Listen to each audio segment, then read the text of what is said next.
following program is intended for mature audiences.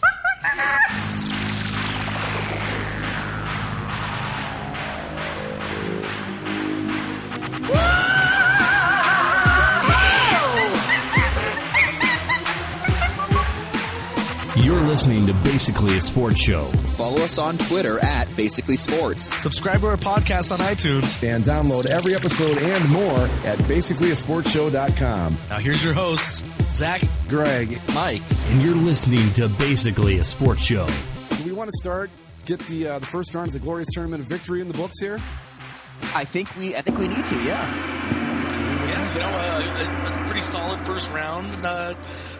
Not the craziest GTOB that we've seen. We had a lot of expectations that it's a very open field this year, but looks like we got a lot of chalk in that first round. A few classic, 12-5 upsets here and there, but nothing out of the ordinary, right? There were a few shockers in the Sentinel Prime Memorial Region of Excellence that I was a bit surprised to see, but other than that. I believe this is the first time all four number one seeds advanced to the next round. I want to say it's the first time. I know for a fact it is the first time that a number one seed has made it out of the first round of the Sentinel Prime Memorial Region of Excellence. Usually that region's number one seed just goes down in an upset, but Segata Senshiro made it out. Spoilers, but. Yeah, well, I think all the stuff's already been posted, so we're not. I just thought we'd go over the scores and next round matchups, but yeah, it was pretty uneventful. The only real trend we saw was that Andy's wrestler with the weird body part, not a single one of them won, and it really wasn't even close, except in the matchup between Macho Man Savage with with the rifle, I think is the bottom half of his body against Helen Keller on the dinosaur. That was the only close one of the bunch. The rest were pretty. One-sided. Big pro wrestling fan here, and I know the CCSLC has a big pro wrestling fan base, and I do want to give Andy credit for a lot of those entries because they really were creative and conceptually I think they work well, but I think that it was just hard for a lot of people to visualize. Dusty Rhodes on a pogo stick, right? Like, I can understand how that would work, but Ultimate Warrior with a rifle for his lower body, like, that's hard. Like, how does he move exactly? Like, how does that work? Like, how exactly is the rifle attached? Like, I don't know.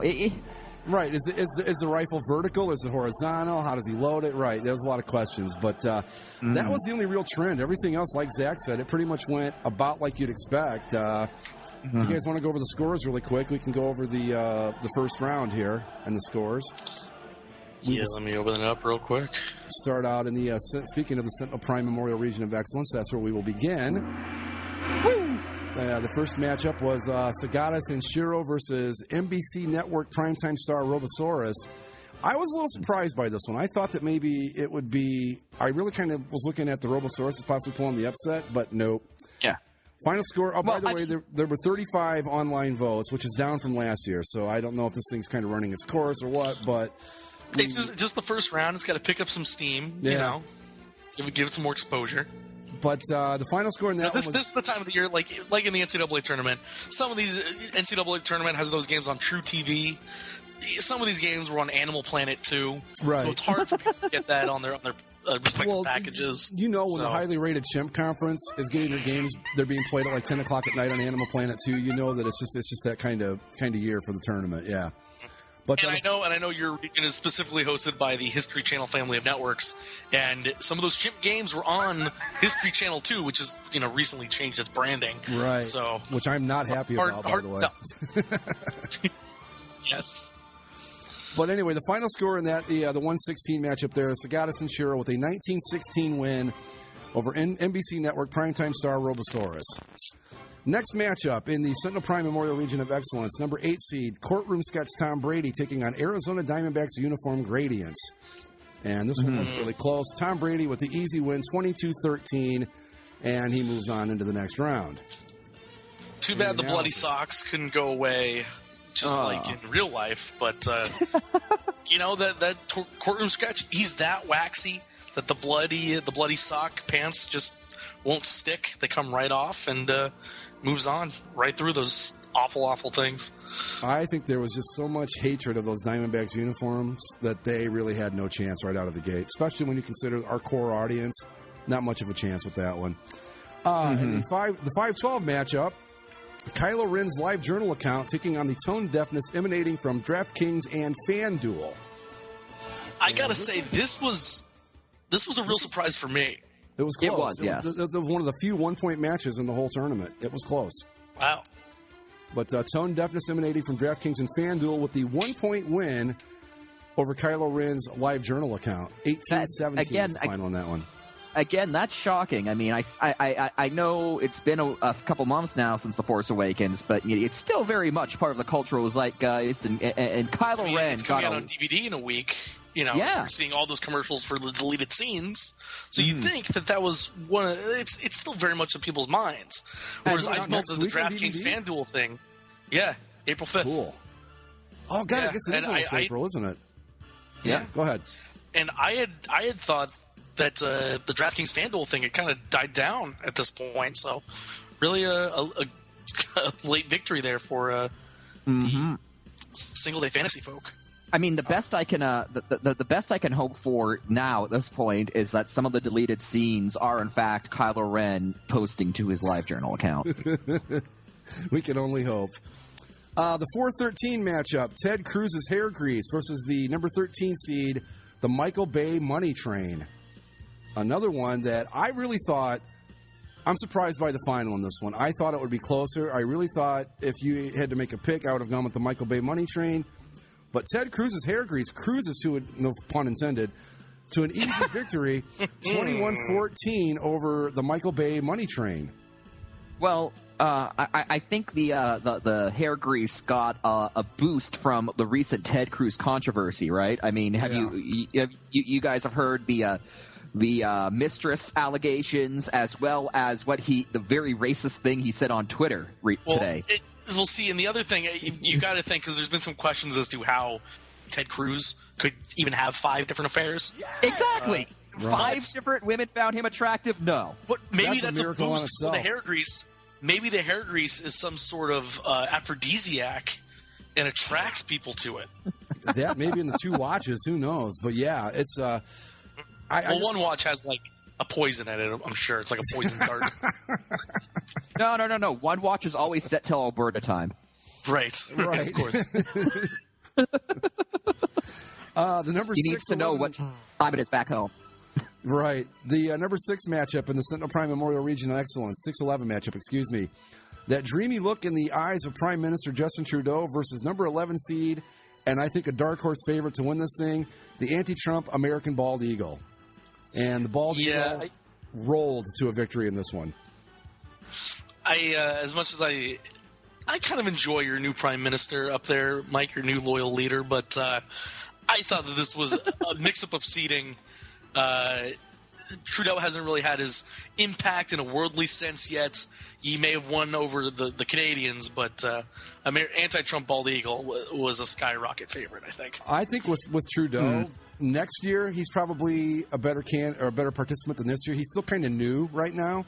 Give him another year to get a little more into the public consciousness. I think if you wanted to bring somebody back, he might be worth taking a look at for another run next year. But yeah, the Trump Bald Eagle. Well, we'll see where Prime Minister Trudeau is around next year. If he can keep that dreamy look alive, or maybe he falls down a flight of stairs again. We can work that in somehow. But there's lots of time, for Canada's new Prime Minister to make an impact. Going along here in the Sentinel Prime Memorial Region of Excellence, the 3-14 matchup, the AFL logos in the Oakland Raiders end zones, taking on number 14 seed Vomiting Stalin statue, which is one of my personal favorites. This was another shocker. I like the AFL logos in this. I think they're going to make a run. The AFL logos are good. They are really good. They're very strong contender, but I personally thought that Vomiting Stalin statue would be able to at least make it to the second round. I agree. As much as you look at the seeding and the AFL logos are 3, I thought this was the easy call for an upset because, as we've seen, haunted statues do quite well in the tournament, and I thought that was an easy GTOV favorite type pick. But people bucking GTOV tradition to go with the tried and true tradition of the Oakland Raiders. The Oakland Raiders going out of their way to antagonize the NFL at every opportunity. Well, you can't underestimate the influence that has with voters, because I think a lot of people like that about the Raiders. But the final score in this one was 23-12. Really wasn't ever close in this one. The AFL logos run away to an easy win. So there you have it. Again, I liked Vomiting Stalin statue. I liked Vomiting Stalin statue as a competitor.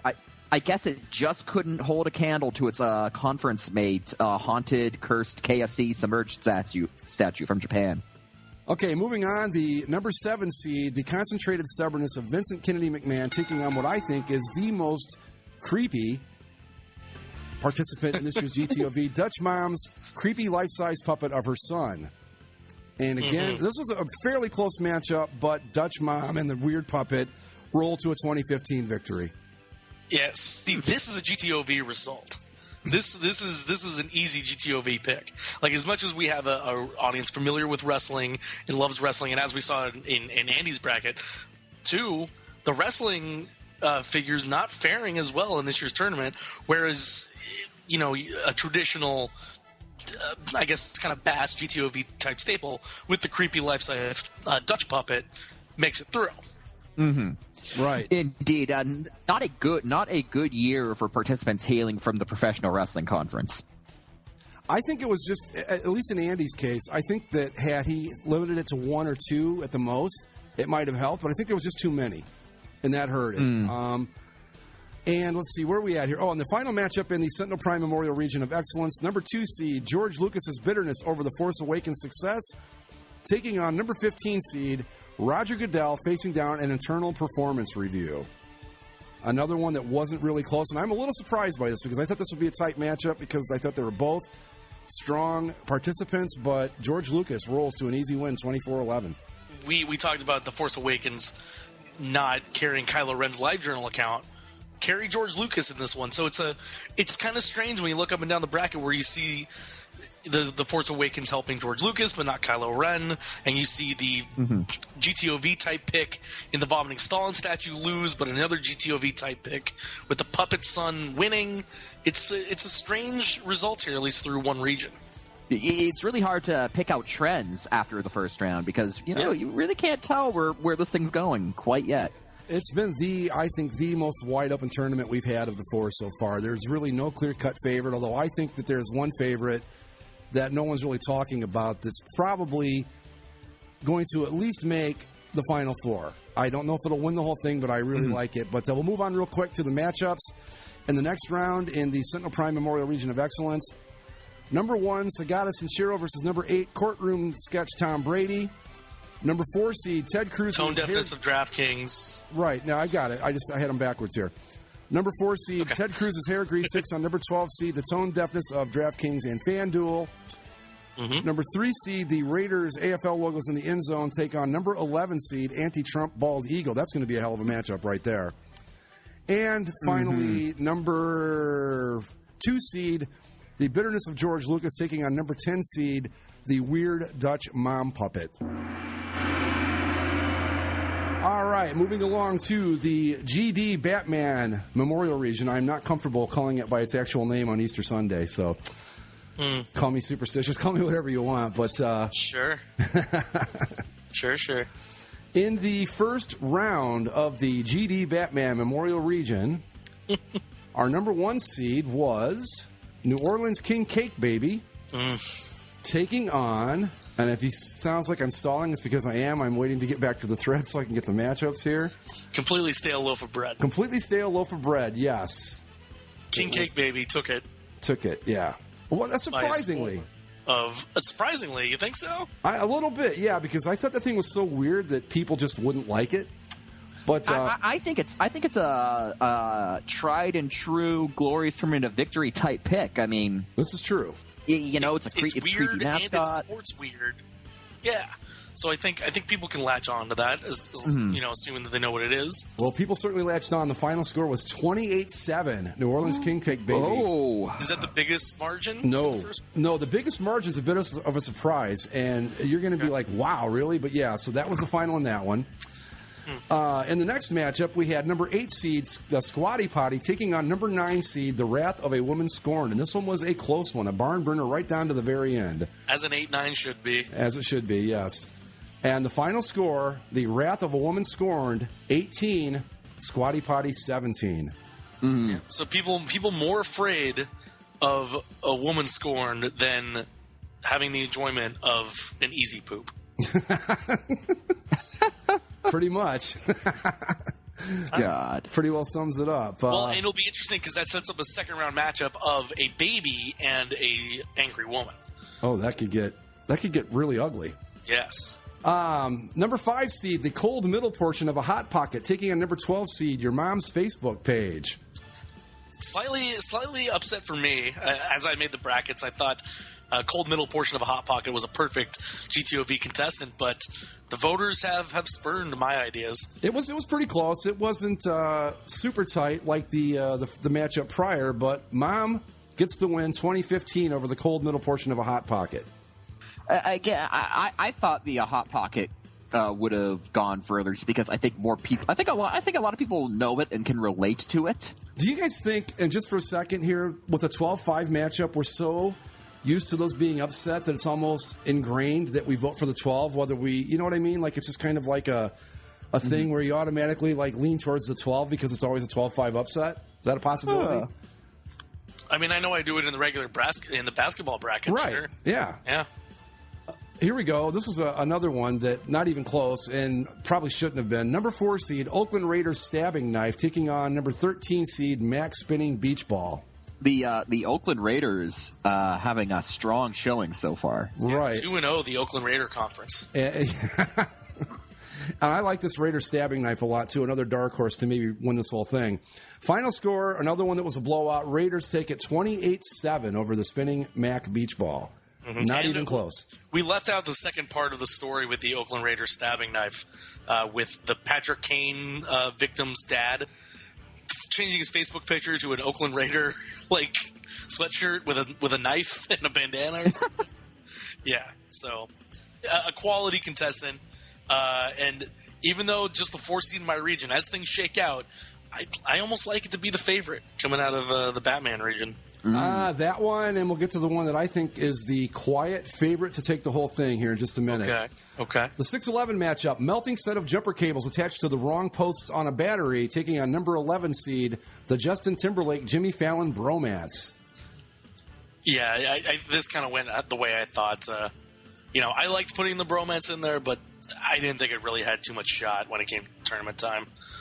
Competitive match. Final score, the Cables take it 19-16. Not a blowout, and I think that the Justin Timberlake Jimmy Fallon bromance acquitted itself quite well for its first appearance in the tournament. Yeah, that I am kind of shocked about that because, like Justin Timberlake or not, he is kind of in the public eye. People know him. Whereas I think I can speak personally. I thankfully have never had that problem with with jumper cables. So it was sort of hard for me to visualize that. It scares the living hell out of you, is what it does if you do actually do it. I mean, I'm assuming Zach's been there too, but when that spark starts flying, it can get interesting. Oh yeah. Number 3 seed Stripes taking on number 14 seed Buffering. This was a battle of heavyweights that I thought would be a lot closer than it was, but it turns out that it wasn't at all. Stripes with the win, 23-12. Is this your dark horse, considering the audience? I think, considering our core audience of listeners, that Stripes is probably, if I had to put money on it, my pick to win the whole thing right now. Well, because what does any Final Four need? Stripes. Needs stripes. Yeah. This is just a classic CCSLC. It might be the original CCSLC meme. I think so, yeah. And so, not to exclude those of our listeners who don't hail from the CCSLC, because there are a few, but that is kind of where most of our audience is, and you know what? They know Stripes. They relate to Stripes, and they like Stripes. I would say that in any thread, in any topic, in any section of those boards, needs Stripes. You can use it, and just about. I think I'm going to say you can use it anytime you want, and it's always going to work. The 7-10 matchup, #blessed versus number 10 seed, a distasteful joke made too soon. Another pretty competitive matchup, kind of close, but the distasteful joke made too soon pulled away at the end. Final score in that one, 20-15. See, this is a matchup that I think, these two are almost joined at the hip, because the same kind of person who who tells you too soon is probably, they probably also do #blessed. Well, you also know that too soon was never going to bow out of the tournament too soon. Okay. And on that note, let's round out things in the GD Batman Memorial region. Number 2 seed, another favorite in the tournament, BB-8's Thumbs Up Lighter versus number 15, Reptar on Ice. And BB-8 with a pretty easy win in this one, 21-14, the final score. And see, this is where I just get confused about about Kylo Ren, Kylo Ren's live journal not performing well, because between BB-8 and George Lucas, it does seem like The Force Awakens is still resonating enough that, that a lot of the appreciation for that film is carrying some contestants, but for some reason, it just didn't translate to Kylo Ren, which I guess is appropriate that Kylo Ren would be the one guy unable to capitalize on The Force Awakens' success. Well, you got to remember, too, Kylo Ren, and I'm going to spoiler tag this, even though if you haven't seen the movie by now, then it doesn't matter if it gets spoiled for you or not, but he did kill Han Solo. And that's some serious baggage to bring into the tournament, I think. Live journal or not, That's true. All right, so moving on to the matchups in round 2 for the GD Batman Memorial region. It will be number 1 seed, New Orleans King Cake Baby. Ooh, this is going to be a tough matchup here. Number 9 seed, Wrath of a Woman Scorned. Any thoughts on that one, guys? I like the King Cake Baby. That's classic GTOV fodder. I'd have to go with that one, too, probably. But I'm thinking that Wrath of a Woman Scorned, it's going to give him a game. I don't know if it's going to win, but I think it's going to be a tighter matchup than you would think. Number 4 seed, Raider Stabbing Knife, taking on number 12 seed, Mom's Facebook page. I think the Raider Stabbing Knife cruises to victory in this, no problem. Well, the Stabbing Knife also made an appearance on a dad's Facebook page. So, controversy. Number 3, Greg's personal favorite in the whole tournament, Stripes, taking on number 6, Melting Jumper Cables. This one's not even going to be close. No. Not even going to be close. We may see, for the first time in the history of the GTOV, a shutout. I'm going to predict that right now. Ooh. A shutout. Again, knowing the audience, they love Stripes. It's going to be hard to pick against Stripes, considering the audience and considering Stripes' proven track record of making almost anything better. If you aren't voting Stripes for some reason, if you're a fan of monochrome, if you like the Edge template, you don't like Stripes, what the fuck's wrong with you, first off? Well, go ahead. Hit us up on our Twitter and let us know, because we want to know who you are so we don't associate with you. Exactly. Precisely. So there you go. Those are the matchups in the GD Batman Memorial region for round 2. Moving on to the what it means to be a Cleveland Brown region. That would be my region, and this is one of the stranger regions in the tournament. I gotta say. Number 1 seed, Navy SEALs trained squadron of pelicans riding giant mutant donkeys, taking on number 16 seed, poor old Chuck the Condor. Oh. And look, as obviously living in Southern California, I've started to see Chuck more and more. Every time I see him, it gets worse. Every time. I just imagine that every time you see him, you're just reminded more and more that this is a sad, pathetic thing that's happening, and it's not going away. The Clippers pregame show came on right after the Ducks game the other day, and the first thing I say is like the host sitting in his chair on a courtside, and right behind him, just turning around being a goofball, is Chuck the Condor. And I said, fucking Chuck. Are you familiar at all with the old San Francisco Crab from back in the 80s? We've talked about him a bit on the show, but he was a mascot that they purposely made terrible because that was supposed to be the whole bit, that it was such a bad mascot, everybody would hate it, and that was kind of the whole thing behind it. I've think Chuck the Condor is succeeding in a way that the Crab never did. But except as far as I know, Chuck is not intended to be. Right. He's completely serious. That's what makes it so perfectly Clippers-like, is that he's not supposed to be the San Francisco Crab, but that's what he's turned into by accident. But nonetheless, it's working where the Crab failed. I like Chuck the Condor, but yeah, it was final score in that one, 21-14. The Pelicans take out Chuck the Condor. In the number 8-9 matchup, number 8 seed Internet Rage taking on number 9 seed Trailer Court Philosophy. Second largest margin of victory in the first round of the tournament in this one. Yeah, I had to see that comment. Like, I'm still not entirely sure what Trailer Court Philosophy is, and I would assume that the majority of the base probably doesn't know and isn't going to go look it up. Right. Whereas Internet Rage, as an internet medium, whether it's boards, podcasts, Twitter, etc., people know Internet Rage. We all know Internet Rage. Whether or not any of us wants to admit to it, we've all been a part of Internet Rage at some point over something. Oh yeah. I mean, so there it is. But yeah, this one was not even close. 29-6 the final. Internet Rage just had no trouble dispensing with Trailer Court Philosophy, and I think Zach's right. If I had been able to explain it a little more clearly, maybe name it a little more clearly, it might have done better, but it's kind of hard. It's one of those things where you know it when you hear it, but it's kind of hard to describe it. So, moving on to the 5-12 matchup. Number 5 seed, the Pope's Instagram account, taking on number 12 seed from the favorite Chimp Conference, Downhill Skier Chimp. And it was a closer match than you would think. Downhill Skier Chimp had a tough time getting out of this one. 19-16 the final score, but he does move on. I mean, people do like the current Pope, but at the same time, even if you take that into account, that's got to be a worrying sign for the Chip Conference that already out of the gate they're struggling. Yes, I agree. You would think that the Chimp would have had an easier time with it, but close matchup. And what should have been an easy win. While, Downhill Skier Chimp, it has struggled to win the tournament, the Chimp Conference has struggled to win tournaments. The Chimp Conference, it gets there. It's not going to lose in the first or second round.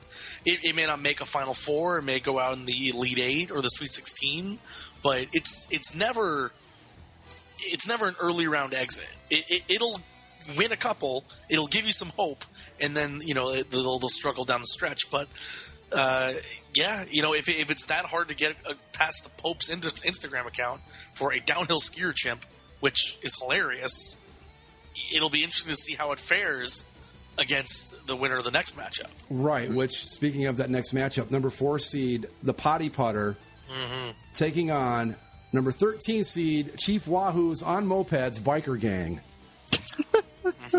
Potty Putter having no trouble, and I like the Potty Putter as a dark horse coming out of my region. I think that one might cause some trouble. Yeah. Final score in that one, 25-10, excuse me.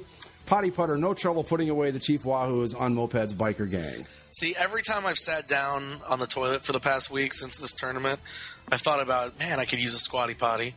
And I've also thought, how fun would a potty putter be? Right. I try to measure how long, I would sit there on the toilet and what I'd be doing. And then I think, well, okay, how would that work in terms of the configuration and, where would you go? What would be the stance? And so I'm a fan of potty putter. I would like to see this make a deep run and maybe into a sponsorship of something. I'll say, flat out, I want one.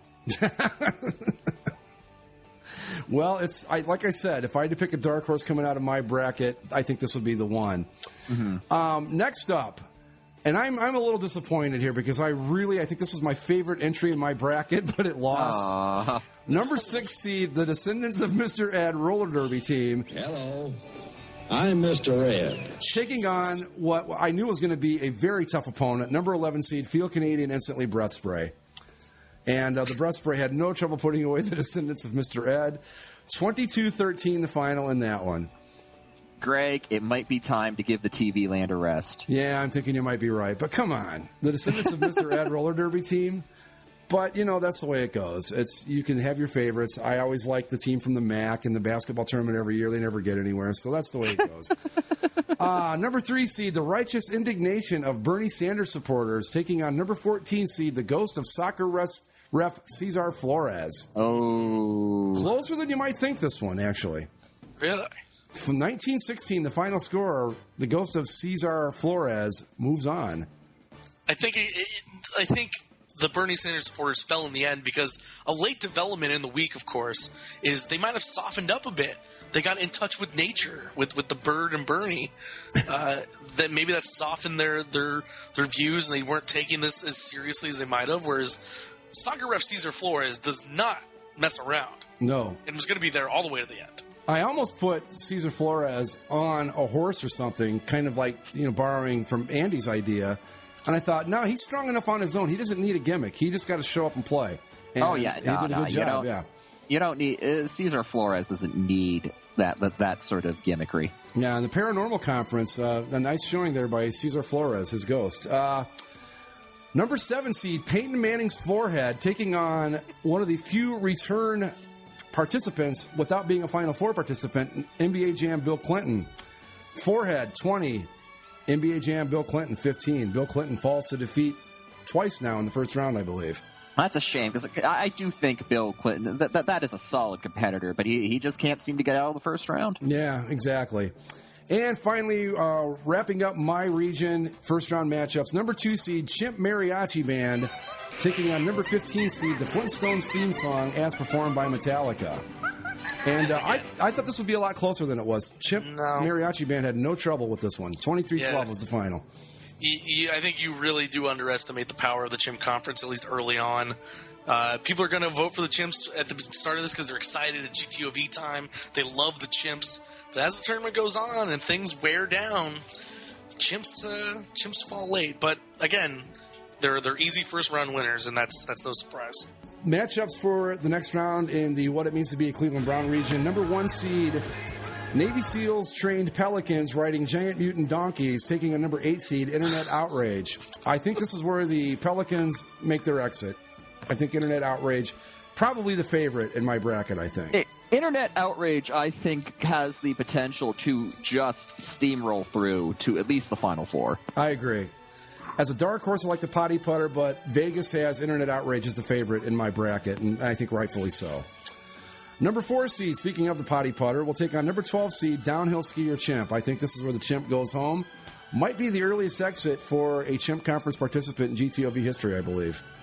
It's two novelty-type competitors going right up against each other. It's kind of in the same genre almost, if you want to put it that way. But I think Downhill Skier Chimp will make it past the potty putter. I'll give the Chimp Conference that much. And I think this is the matchup of my bracket in the second round. Number 11 seed, Feel Canadian Instantly Breath Spray, taking on number 14 seed, the Ghost of Cesar Flores. This is going to be a tough one. Well, I'm just going to say this, that if Cesar Flores was reffing a soccer game in Canada, he would still be with us. This is probably true. Yep. And rounding it out in the What It Means to Be a Cleveland Brown region, number 2 seed, Chimp Mariachi Band, taking on number 7 seed, Peyton Manning's forehead. There's enough space for a mariachi band on Peyton Manning's forehead. I think the Chimps probably squeak by in this one, but that wraps it up for the What It Means to Be a Cleveland Brown region. And finally, in the first round, the Admiral Self-Esteem region, we had number 1 seed, Constipated Gorilla and Dragonzord, taking on number 16 seed, Naked Danny DeVito, covered in baby oil. I mean, let's be absolutely blunt here. You take an agitated, constipated gorilla. He's just thrashing about inside the Dragonzord. Even if he doesn't know how to drive it, he's hitting enough buttons that there are enough missiles and laser beams and drill tails flailing about that Naked Danny DeVito and Baby Oil just didn't stand a chance. Well, you'd be right about that. The final score was 24-11. I would say the Constipated Gorilla on his own would be a very tough competitor. You add in Dragonzord and forget it. It's just no way, right? Number 8 seed, Wolverine driving a 1983 Plymouth Caravelle, taking on number 9 seed, the Ultimate Warrior with a rifle as a lower body. That's a mouthful. The Wolverine takes at 21-14, and we see the first of the wrestlers with weird lower body parts making his exit. Number 5 seed, Macho Man Randy Savage with spider legs. Taking on number 12 seed, Helen Keller astride a Dilophosaur. Closest match of the bunch here. Another one-pointer, I should say. There were a few others. But Helen Keller takes it with a last-minute shot. How she saw the basket, I'll never know, but she wins 18-17 to move on. The Dilophosaur guided her. This is true. Number 4 seed, Andrew Jackson, armed with a glaive, taking on number 13 seed, Kevin Costner, inside a box he can't act his way out of. 21-14, President Jackson with the glaive and the win over Kevin Costner.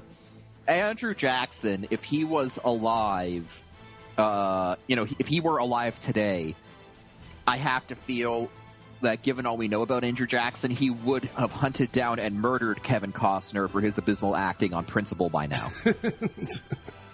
Or he could have cut through that box that Costner couldn't act his way out of and got to him. I think he just leaves him in the box and just riddles it with bullets. What do you guys think? All right. He was a fan of dueling. Number 6 seed, Pygmy Marmoset in a Panzer tank, taking on 11 seed, Bam Bam Bigelow with the lower body of an octopus.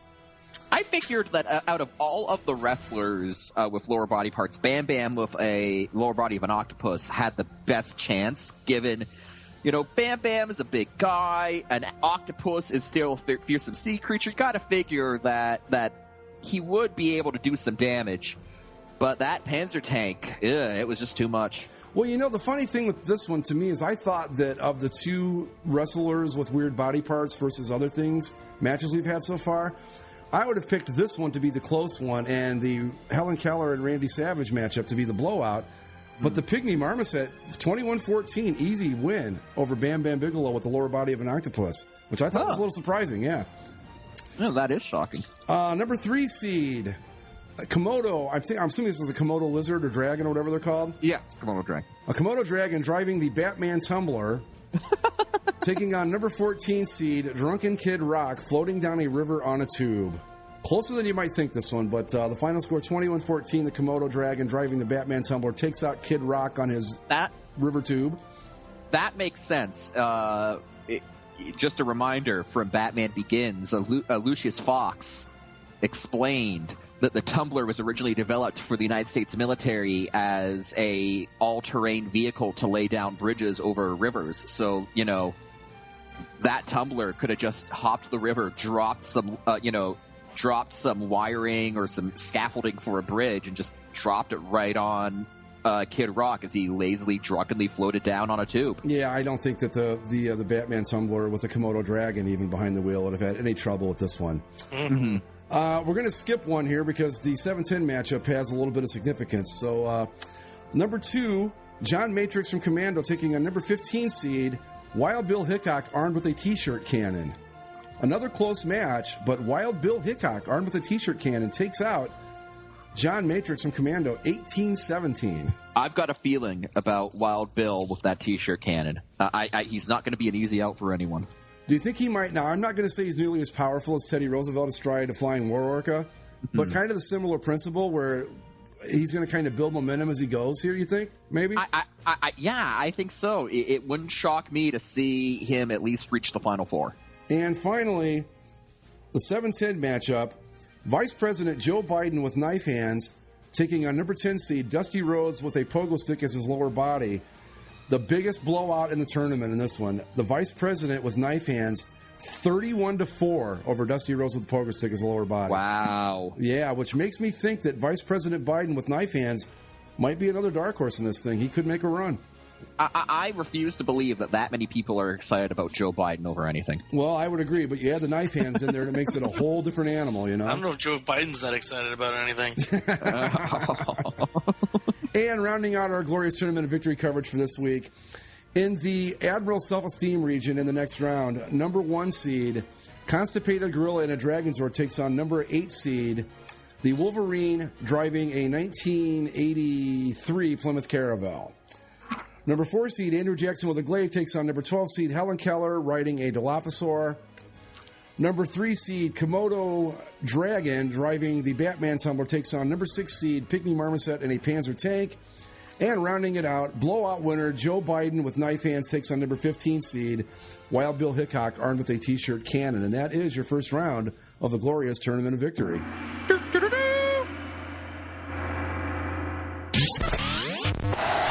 Batman v Superman, so we seem to have differing opinions on it here, huh?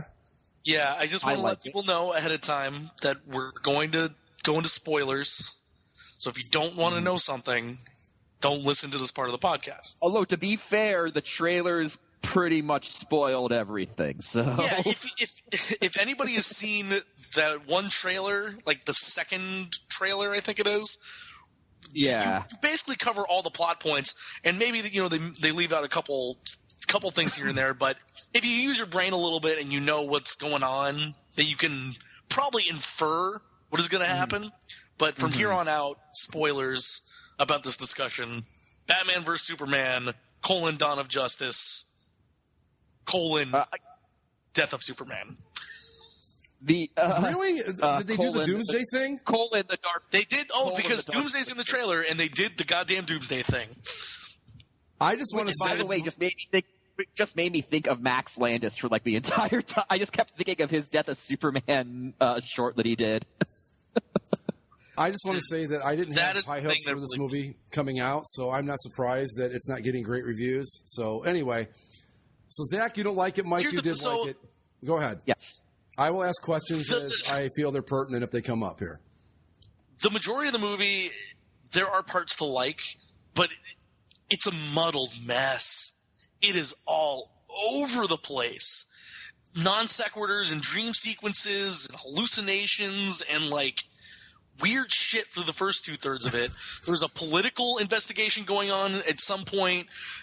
Superman is like, questioning his confidence. Batman is infiltrating shit, and Lex Luthor is being a psychopath, and it is all over the goddamn place until eventually Batman puts on the bat signal after stealing some kryptonite and makes these kryptonite weapons, fights Superman, is gonna kill him.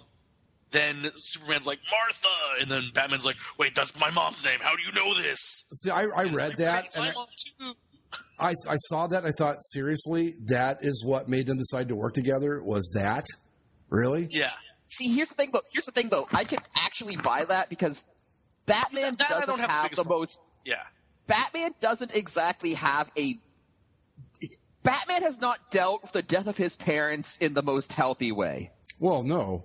Well, and of course, by the way, in case people didn't realize this about Batman, the opening sequence to the movie is the death of Batman's parents. Again? Which is the third. The opening scene is his parents getting shot. Oh my god! Which is the third separate depiction of that happening since 2005, because we had the Nolanverse, and then we had Gotham, and now we have this. Yeah. Well, then if you want to throw in the Michael Keaton Batmans, it's been that's 4 times now in a little over 25 years, a little less than 25 years. Movie makers, we get it. We know that this is why Batman's Batman. His parents died. Yeah, we know. Anybody that's not even seen a Batman movie, watched the Batman show, knows Batman's parents dead. We get it. I'm pretty sure everyone, just through general pop culture osmosis, knows. Right. People shot, like Joe Chill shoots Batman's parents, and then he goes kind of crazy. But okay, I want to talk a bit about that first scene because, again, I actually like this. Yeah. Yes? No. Okay. Yeah. You say what you're going to say. Sorry. Okay. So. Again, I like this movie, but this first scene had me laughing for all of the wrong reasons. Because, okay, I was pretty sure they were going to revisit the Batman gets his parents shot, because there was that scene of like the crying kid, Bruce Wayne. So I'm like, oh, okay, they're going to revisit that. When it was the first scene and it started happening, and they have that shot of like outside of the movie theater, and the first thing that I muttered, I was it's like Batman v Superman, and then then it's like them coming out of the movie theater, and I just kept like going, like that classic Batman trope, like, my parents are dead. Like, this is the my parents are dead scene. And then it cuts to the funeral, and they basically redo that entire scene from Batman Begins, note for note. Yeah, where he's running and falls in the hole. But he falls in the hole, sees the bats, but then the bats start swirling around him and lifting him out of the cave. Like he's Bat Jesus. Off the feet. Bat Jesus. Because we're already in a movie where we have literal Jesus and Superman, but we need to have Bat Jesus rise from the grave with Batman. And then there's another scene later where Ben Affleck goes to his parents' gravesite and is in there and kind of like touches the grave, and then it starts to bleed, and then some bat demon jumps out, and then he wakes up from his like fever dream. Yeah, and it's like I don't know what's happening. I was so confused for like half the movie. This movie would be so much better if all they did was cut out every dream sequence. Oh my god, yeah. Oh my god, this movie would tell you when it's a dream sequence. You just have to infer when all the crazy shit starts to happen. Oh, this is a dream sequence. Oh my god. I'm pretty sure Batman is dreaming when Satan jumps out of his mother's grave and eats him. But they put some inception into this thing because Batman wakes up from a dream sequence to be woken up from another dream sequence. Oh my god! The Flash shows up in his dream, right? The Flash never. There's this weird scene where, like, Superman is the head of this army and like finds him out. Then he wakes up at his desk, but he's woken up by the Flash ripping through space and time to warn him about something. And which at the time I didn't even realize that was the Flash. I just thought it was weird shit happening again. And then he wakes up from that dream to be still sitting at his desk, like, whoa. Yeah, I didn't even realize it was the Flash either because he's not dressed like the Flash. I had to go back and read like. You just have to infer that because someone's running through the space-time continuum and there's lightning bolts that it's the Flash. Wait a minute now. Did he have any kind of costume at all, or was he just in street clothes? No, he was wearing a costume. Was it like the really old school with like the pith helmet with wings on it? No. He was wearing like this sort of like red kind of space marine power armor suit. Okay. Almost it it was red, so points there. You got the fact that the Flash wears red, but I don't know. Like I had to look it up and be like, okay, that is the actor who they got to play the Flash in this live action universe. But right.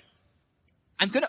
Okay, so I also want to say that the whole dream sequence where Batman envisions that like he's fighting a dictatorial Superman in like a dystopian future. Mm-hmm. That I guess it's cool in the sense that it hints at other stuff that might be happening, but I think you could entirely cut. How do you know what's happening? I think you could entirely cut that. It's kind of neat.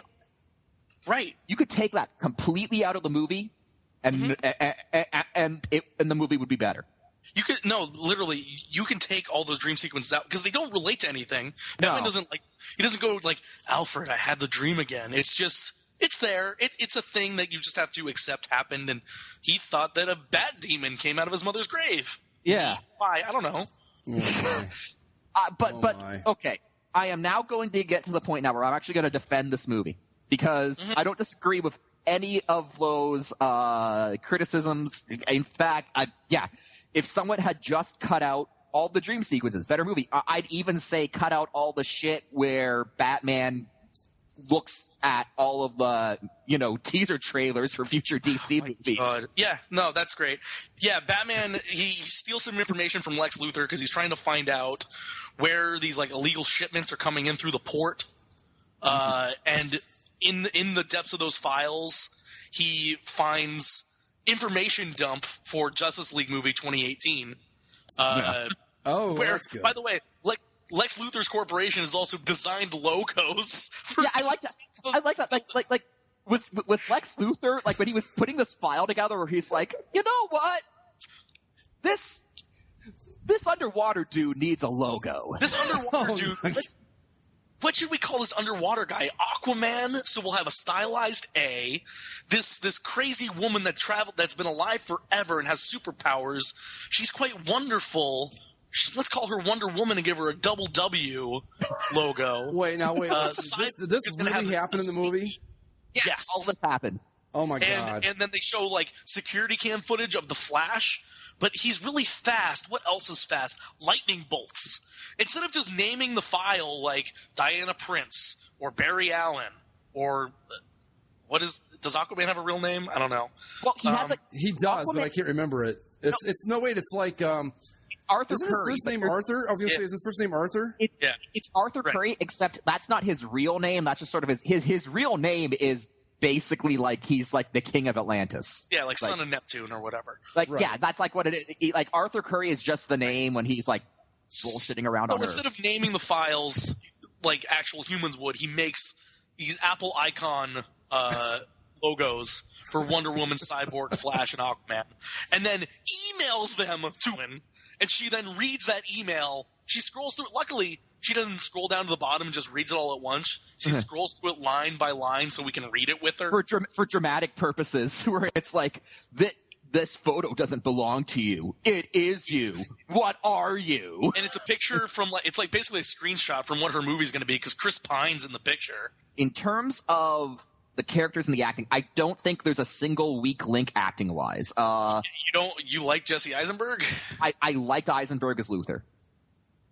I guess you need a villain like you need. Yeah, like that's the thing is like when I watch it in my head I say, well, you could just do a Batman Superman movie and that would have worked. Mm-hmm. But then it's like, okay, yeah, I guess they need to have a common enemy at the end of the day to go fight. But through the entirety of the movie, until Lex Luthor says, I engineered all this for you guys to fight, which don't get that sense ever. I'd heard that Lex Luthor was almost like he had really no point in the movie. Is that a fair assessment? He's there for them to have something to fight at the end. But they don't even fight Lex Luthor at the end. No, they fight Lex Luthor resurrects Doomsday. And okay, like this is like I said, the first 2/3 of the movie are kind of muddled. They're all over the place. There are things that I like that you can pull out of, and the movie was fine and passable for me up until the Doomsday fight. Mm-hmm. Because when you see Doomsday in the trailer, you think one of two things. Okay, well they're gonna fuck up this. They're either gonna fuck up Doomsday by just having them beat Doomsday right out the gate. Mm-hmm. Or they're going to add one too many things and fuck up the movie by killing Superman, and they killed Superman. They do, yes. It's basic death of Superman. The last half hour is death of Superman. But you know, he's the thing that put me over the edge with the movie, because Death of Superman is one of these seminal comic book arcs in Superman's lore, right? Yeah. It's not something you tack on to the end of a 2.5-hour movie just to have some drama added in. It offended me because it's disrespecting that part of the lore. Death of Superman is its own movie. Over the course of a 2-hour movie. But to just throw it on at the end like that is a disrespect to the material itself and pissed me off. Well, I don't know if you guys are old enough to this movie and this creative team has not earned the right to just go and kill Superman. Because then, at the end of the goddamn thing, once we bury Superman, we see his grave and dirt rising up from it, because guess what? Superman can't be dead, because we're making the Justice League. Right. So of course he's not dead. Like it's so disingenuous. Well, I will say this. I will be okay with all of that if the next Superman movie they actually do the Reign of the Superman arc where they have the fucking Eradicator and his Bret Hart glasses being like, exterminate all humans. But they're not going to do that because he's coming back to life right now. He's going to punch his way out of the dirt to open up the next movie. But yeah, okay. Because there isn't even a Superman 3 planned before the Justice League starts, and they already said that Justice League is going to be 2 parts. So I can guarantee you, Justice League Part 1 is them resurrecting Superman, or at the end of Part 1, Superman comes back alive because they need him all of a sudden, and then the second part is them fighting whatever they need to fight. Which at this point, because you already used Doomsday, what is the only thing that they could bring out that they would need the entire Justice League for? Darkseid. It'd be Darkseid. Well, hold on. The thing is, burn so many storylines in one movie here that they're running out of things to do. Okay, I want to. Oh, go ahead, Mike. Yeah, let Mike finish. I didn't mind the dark side stuff because it's not like the dark side stuff was even really it's not even like it was its own storyline within the movie. It's just at the end Lex Luthor is saying like he's coming, and then it zooms in on like a page. It's just something for them to fight. Yeah. Which is dumb. I don't know. Have Lex make a giant robot to fight instead of burning Doomsday as a story arc and killing Superman. Okay, that's what I want to bring up for a second. I don't remember exactly when the comic came out. I don't know if you guys are old enough to remember when it came out. Doomsday, the whole Death of Superman thing. It was a while back, right? Yeah. I remember it. Yeah, like I vaguely remember it being a thing. But here's the thing. It was such a moment, all right? It made the freaking national news. You know what I'm talking about? It was like this thing that it wasn't limited to just the comic book world or just to the movie. I mean, it was like a worldwide story that they had done this.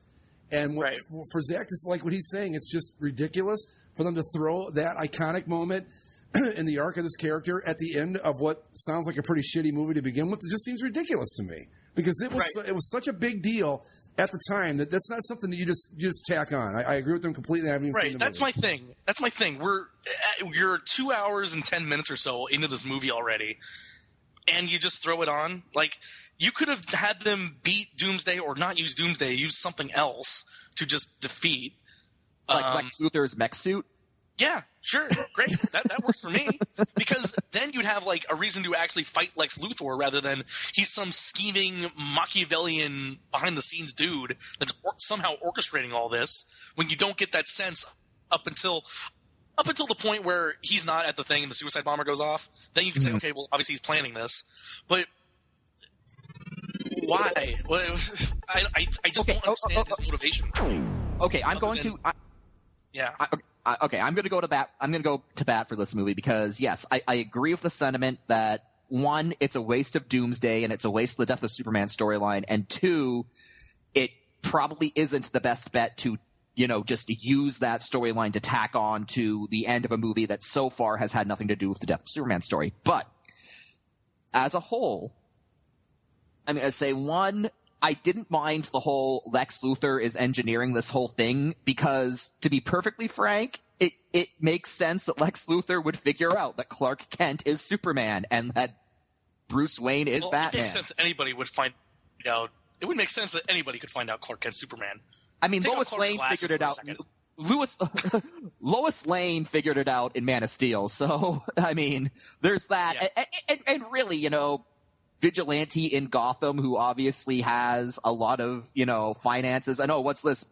Bruce Wayne was traumatized by a criminal at an early age. Let's put two and two together here.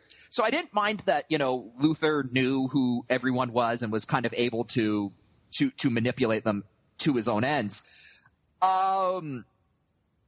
As far as Lex Luthor's motivation, again, I thought it worked because, Lex Luthor, a key point of his characterization for a long time has been that the concept of Superman offends him on a deeply personal level. And I thought Eisenberg was actually very good at being able to capture that. He got a bit hammy and a bit manic at times, but I still thought that that overall he was very creepy in how he did it in a good way.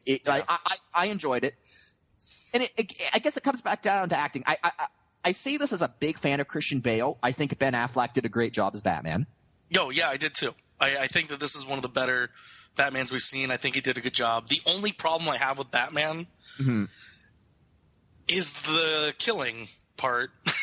Yeah, where he's just I understand we're going with the Dark Knight Returns version, and yes, they show the Robin suit that he was killed in, but they don't expand on that at all. He just goes and kills people. Now, if there was a point where he started to shoot people, and Alfred's like, "Do you need Bruce? You're going over the line here a little bit." And he said, "They killed Robin. I need to start using force to get what I need to get done."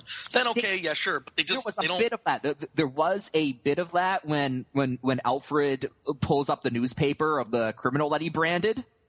Yeah. And Alfred has his whole "it turns good men cruel" speech. that kind of hinted that Batman has. There's a difference between branding a dude and straight up shooting guys in the face. Did he? Right. Okay, I'm trying to think if he ever shot. I'm trying to think if he ever shot people in the face, or if he. Well, he shot people in the dream sequence in the face, but in like I'm not counting I'm that. thinking more of like the Batmobile driving straight into vehicles and blowing them up.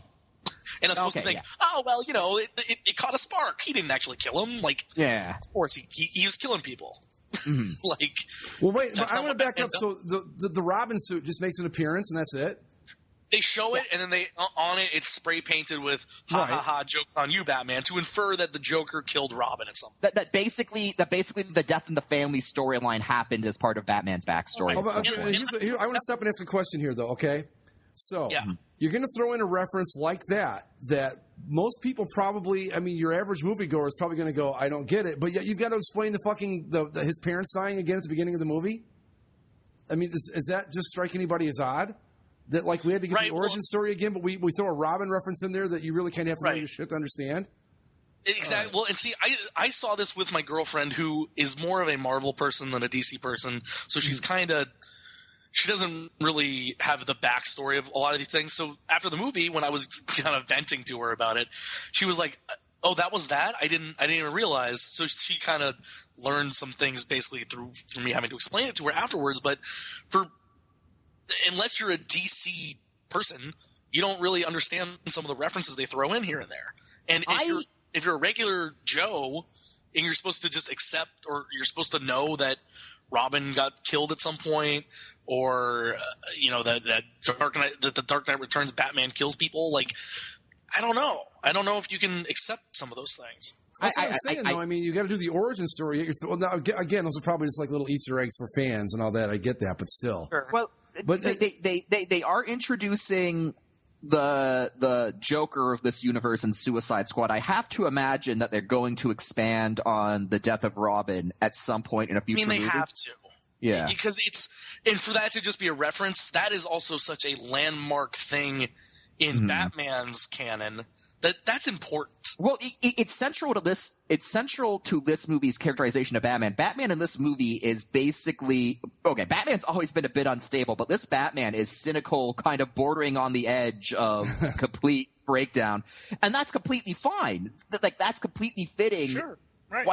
If you establish that the whole death of Robin happened in his backstory, but you do have to. And I'm not saying it necessarily should have been shown, but I'm saying that eventually, now that you've established that, you've got to show it. Eventually they have to show it. They didn't have to show it here. They could have had a 2 or 3 lines of dialogue to just point to. I mean, Robin died, and this is why I'm an angry old man that needs to kill things. Although honestly, Greg brings up a good point. Like, if you had just taken the movie completely as it is, but just taken that first section with the retreading Batman's origin story and just replaced that with the Joker killing Robin, that could have probably been a more effective opening to sort of establish that, okay, Batman he's now seen some shit, and make the cold open, like Batman in pursuit trying to get to Robin before he dies. And because I think everybody, as much as they know the Batman, the Bruce Wayne origin story thing, they also know Batman and Robin. I think that's a pretty it's not a big stretch to think people are going to understand that without knowing it like the back of their hand. If you throw it in the beginning of the movie, clearly established it's Robin he's trying to save, everybody's going to get it. You don't have to worry about it. Another thing that just kind of going off performances, I thought Affleck as Batman was good. I really liked Jeremy Irons as Alfred. I thought it would be hard to top Michael Caine. I thought it would be hard to top Michael Caine, and I'm still not sure if he did or not, but I thought he did a good job with it. He did. He's a different type of Alfred. He's more hands-on. He's a more hands-on Alfred. He's a more snarky Alfred. I love the bit where he's like, go find some young woman from Metropolis to make you honest. And he's like, in your dreams, Alfred. Like, he's just like completely lamenting the fact that Bruce Wayne refuses to settle down and have a normal life. If you ever have an heir. It's like the next generation of Waynes might inherit an empty wine cellar if there is a next generation of. It's good stuff. Right. I like if you took the Batman stuff out of this movie and expanded on it to a Batman solo movie, I'm in. You sold me on the Ben Affleck Batman. I would totally be in and excited for a Ben Affleck solo Batman film. I also I also like on more characterization, just running through stuff I liked. I liked, and I'm completely blanking on the actor's name, but he played Perry White, the editor of the Daily Planet. Lawrence Fishburne. Yeah.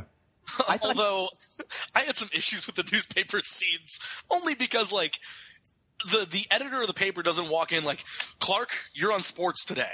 Like, that's not how that works. No. So I'm pretty sure like you have a dedicated sports guy, right? And it's like. Clark, you're on sports today. Jimmy, you're on crime. In a tiny little small town newspaper, that might happen. But the Daily Planet, which is Metropolis, which is essentially New York City, no, that's not the way it goes. Yeah, I did like, but because Perry White is, and I'm more of a Marvel guy, but as far as DC goes, Perry White's actually one of my favorite characters. I've always just kind of liked Perry's whole relationship with Clark Kent, and this isn't the first time that they've depicted him as being kind of a snarky asshole towards Clark, I logged into your Dropbox to find copy, and I didn't find any copy. It's like, he's like the Daily Planet used to stand for something, Perry. Yeah, in 1938, not now. Do the damn football game. I just want to go back to just say, how cool is it that Zach has a girlfriend that likes hockey and comic book movies? Very well done, Zach. Yeah, she likes Captain America, so we're going to have another fight to come in May. Oh, well, you stay strong, Team Tony. Oh, Team Tony. # Team Tony. Yeah. Cavill and Amy Adams, who played Superman, Lois Lane. I thought Henry Cavill, for all of his 8 lines he gets to say in this movie.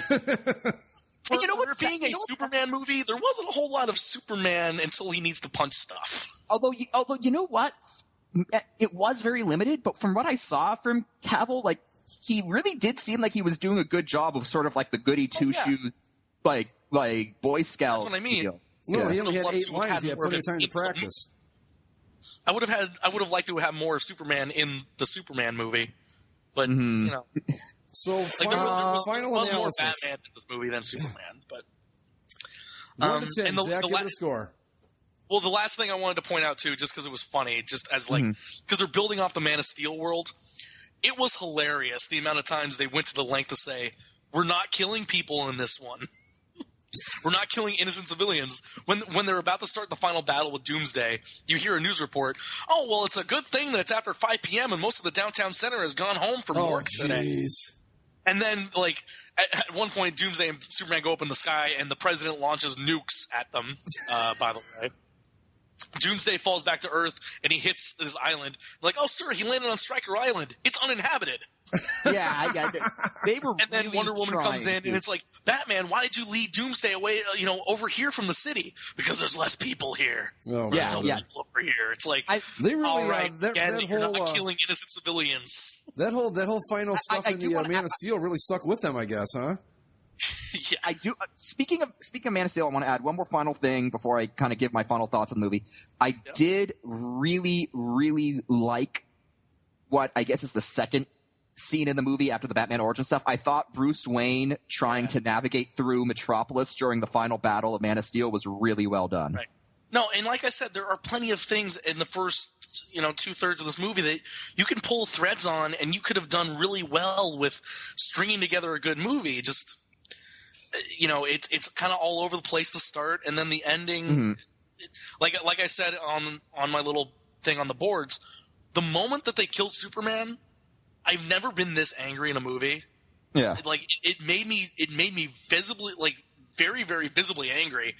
I felt like my legs tense up, like I was going to shoot myself out of the seat, like you do when you're watching a hockey game and you're like, oh, a score! It made me that angry where I almost flung myself straight up out of the seat and walked out. Zach, wow. I just want to say you now know exactly how I felt during a very specific moment of Iron Man 3. Oh yeah, when the Mandarin shows up, yeah. No, that was basically me. Yeah. They were very lucky I wasn't yelling, who's responsible for this? Well, when the Mandarin turned out to be like a trailer court philosopher, to make basically, yes. Yeah, no, and because I care so much more about the DC Batman Superman lore. Like I'm huge into Batman, and Superman just comes along the territory, so I know generally everything that's ever happened to Superman. And apparently they killed Jimmy Olsen like 15 minutes into the movie. Oh, was that Jimmy Olsen that's supposed to be? It was Jimmy Olsen, yes. Yeah, great. They shoot Jimmy Olsen in the head. Which, to be fair, I'm not entirely against. No, it's not important, but still. They shoot Jimmy Olsen in the head. Like, Jesus Christ. Anyway, final grade on the movie. I'm going to give it a solid C-. Mike? Like, there are things to take. Like I said, they're nice things, but overall as a full thing just doesn't work for me. I would give it a B+. Wow. Yeah. Okay. And the other thing that it had, the other problem, I think overall, I think this movie has Spider-Man 3 syndrome. Too much. Because they did Batman's origin again. They had to put some characterization for this new Batman. Then they had to have Batman fight Superman. So they had to do all the lead up to that. They had to have Superman dealing with the consequences of that and dealing with the government from the first movie. They had to have Lex Luthor working behind the scenes to do everything he's doing. Wonder Woman had to show up. They had to get the information to start the Justice League. Then you had to have the Batman-Superman fight. Then you had to have the Doomsday plot going on in the background. Then you had to fight Doomsday. And then you had to bury Clark Kent for 15 minutes at the end of the movie. It's kind of like Flash, too, which I guess he was part of the information done for Justice League, right? Right. Yeah. And I guess in Spider-Man 3, because in Spider-Man 3, for most of it, it's Green Goblin and Sandman versus Spider-Man until it's like, oh, by the way, Venom's here at the end. Right, and that's what I mean, too. Like, Venom is such a key component to Spider-Man's lore that you don't just tack him on at the end for fun. The same way that Death of Superman is such a key thing to the Superman lore. You don't just tack it on at the end just because you have an extra 30 minutes to spare. And there's also the fact, and I know that things change as far as origins from comic book to movie. Like Age of Ultron's a good example. In the comic books, it's Hank Pym who makes Ultron. In Age of Ultron, it was Tony Stark. But, whatever, things change. But Doomsday was a bit too much of a departure for me. I will say that was one thing I didn't particularly care was how easily it seemed for Lex Luthor to just make Doomsday. Yeah. Like, he kind of just mixes his blood with General Zod's, dead corpse, and it's like, okay, I guess Doomsday will be ready in a half an hour. Yeah. Well, I had one more thing I wanted. Oh, when you take a step back to and look at the greater DC plan going forward, it's just so clear and painful as to how much they were just trying to rush all this information through this movie so they could try and catch up to Marvel and make the Justice League already. And see, here's the thing. I don't think you needed to rush that much information because you look at the movie that kicked off the Marvel Cinematic Universe. That was the first Iron Man film. Right. It doesn't really the only thing that really sets up the rest is there's Coulson who mentioned S.H.I.E.L.D. a couple times, and then Samuel L. Jackson shows up at the end, right? And then that's all that you really need. So I think this movie, if I had to make the three things that I would have done to make this movie better, I would have replaced the Batman origin stuff with the death of Jason Todd / Robin at the hands of the Joker. I would have cut out all of the dream sequences. And I would have altered the Justice League info dump so it's like Bruce Wayne hacks into it and you don't have the Apple icons, but it's just files that he goes through. Right. And then the next movie is about setting up the Justice League. Yeah, I wouldn't have even had him watch all the files, just a couple pictures of oh, here's a blurry shot of Aquaman some deep sea expedition had, and it's just a grainy picture or something. Keep it really short and don't have it be all that intrusive, and then move on. I don't know. I do agree that all of that Justice League stuff bogged it down, and the dream sequences were really not needed. But all in all, I thought all the performances were strong. I've fallen in love with the score. Lex Luthor's theme was his musical theme was really good. Hans Zimmer knows his stuff. He does a pretty good job. And I will say this, even as someone who is a Marvel fan, I really do feel bad for DC because when DC inevitably gets to Darkseid, everyone's going to accuse them of ripping off Thanos when Thanos is actually the ripoff of Darkseid. Yeah. Well, and again, DC's problem is they already have all the release dates set for all their Justice League movies and all the integral parts. Marvel they kind of did these things one by one. They did Iron Man. Oh, this is really good. Maybe we can throw in Incredible Hulk. Okay, that does okay. Thor does all right. Well, let's try to work towards the Avengers. Now we need Captain America. We'll try the Avengers, and then it works, and then they can do everything else. Yeah. But DC's like, nah. People like Batman. We did that Man of Steel thing. So now we're just gonna make the Justice League now. Like, no. that's not how this goes. In DC's defense, at least as far from an economic perspective, this movie's already exceeded all financial expectations, so I don't think they have to worry about poor returns, throwing all of their plans, Yeah, I mean, they're going to end up making the movies. I don't think that's a question now. Well, have you heard maybe there was some thought that maybe if this movie was bad enough, they wouldn't go forward, but if you can promise people that Batman and Superman are going to be in a movie together and end up punching shit and including each other, they can sell tickets. Exactly. DG actually on the CCSLC said it best. As long as the movie eventually has Batman and Superman punching each other in the face, it will have delivered everything it promised. Ladies and gentlemen, Zach's Tab. Zach's Tab! Yeah, obviously we're having a little bit longer podcast now this GTOV season. We had a spirited Batman-Superman debate. But this one we couldn't push off for another week. I've asked Mike this question, but Greg, do you know of the sacred moose leg of Flin Flon? I do not, but I sure want to learn about it. Well, there was an incident concerning it in Flin Flon, Manitoba this week. In the Junior A Hockey League in Manitoba, the Flin Flon Bombers were playing the Weyburn Red Wings. Okay. And Flin Flon beat Weyburn 3-1. And as is tradition in Flin Flon, when the Bombers win a game, they throw a severed moose leg onto the ice after every victory, the fans. Is it the same moose leg or is it a different moose leg? I don't know. I'm not sure, actually. Okay. I'm pretty sure it is a different moose leg. I mean, you gotta figure one severed moose leg, that's gonna go bad fairly quickly. But right. Of course, I deem this story the most Canadian thing to ever Canada. So they throw the severed moose leg onto the ice. The Red Wings didn't take too kindly of it and grabbed the moose leg and were going to the locker room with the leg. The Bombers weren't happy, and this incited a full-on line brawl over a moose leg in Canada. You know what? I did see something about this now that you mention it. Mm-hmm. Yeah. Yeah. No. You don't steal the moose leg. Yeah. So, in the most Canadian thing to ever Canada, a hockey brawl was started because of a severed moose leg. That is just the most awesome thing I've ever heard in my life. I've got to say that is so perfectly Canada. I love it. If you click through, there's a link to the brawl itself in the post-game festivities. But one does not simply walk into Flin Flon and steal the moose leg. No, not.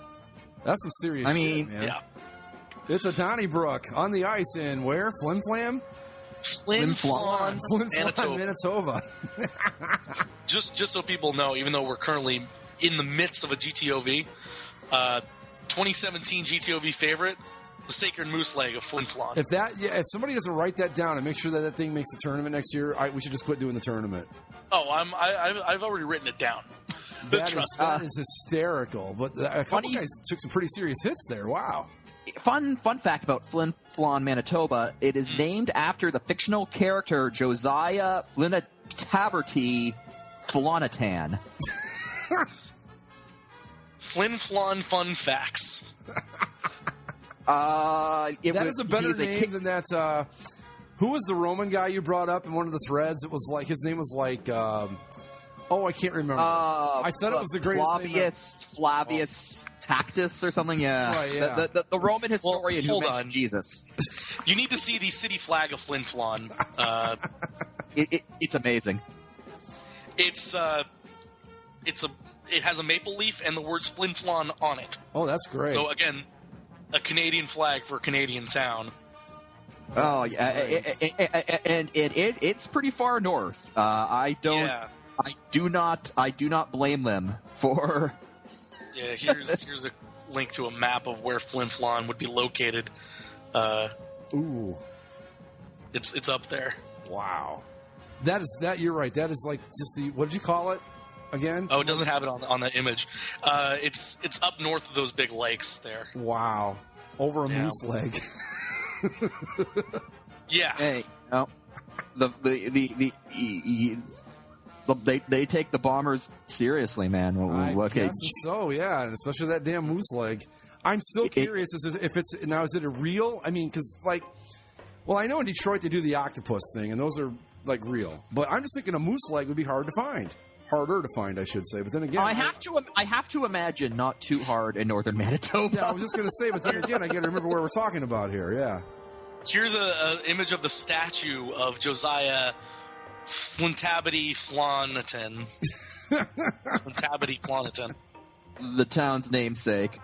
He's the lead character from the paperback novel The Sunless City. That is going to be our picture for this week. So. He piloted a submarine through a bottomless lake where he passed into a strange underground world through a hole lined with gold. Nice. Way to go. No. Right. I can understand why they felt that they needed to name the town after him. That makes perfect sense. It really. That's the funny thing about all this is that if you break it down, it all does make perfect sense. Flin Flon shares the distinction with Tarzana, California, after being named after a character in a science fiction novel. Well, you got to. So this isn't like right. So Flin Flon isn't even like a Johnny Canuck type figure. It would be It's like a cartoon character they made up. It's like naming your town city, like Bugs Darth Bunny, Vader, Ohio. Nevada. Yeah. Yeah. Bugs Bunny, Ohio. Darth Vader, Nevada. Oh my God, there has to be a Bugs Bunny, Ohio. I wish I still lived there. I would do something about that because that would be too much. This is from Wikipedia. The character, nicknamed Flinty, is of such importance to the identity of the city that the local Chamber of Commerce commissioned the minting of a $3 coin, which was considered legal tender amongst locally participating retailers during the year following its issue. Yeah, and Flin Flon also gained that international notoriety in 2002 when the government of Canada awarded a 4-year contract to a Saskatoon-based company for the production of medicinal marijuana.